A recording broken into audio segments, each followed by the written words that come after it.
դավաճան է եւ վերջ եւ Հայաստանի Հանրապետությունում բոլոր այն մարդիկ, հասարակական գործիչներ, քաղաքական գործիչներ, քաղաքական ուժեր, իշխանության դառնալ կամեցող մարդիկ,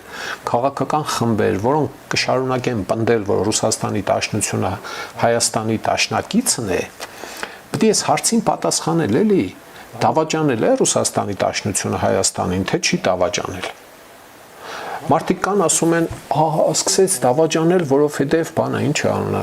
Փաշինյանը, դու չգիտեմ, Չեխիայում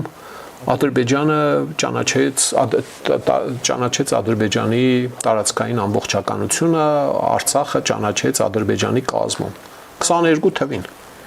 Դրանից 10-15 տարի առաջ շարունակ զենք ծախելը ինչով էր բանի Սերժիկի ժամանակ անընդհատ զենք ծախելը ինչով էր պայմանավոր 16 թվի պատերազմը ինչով բանով էր ընդդիմադիր Փաշինյանի ելույթներով էր պայմանավորված իհարկե ոչ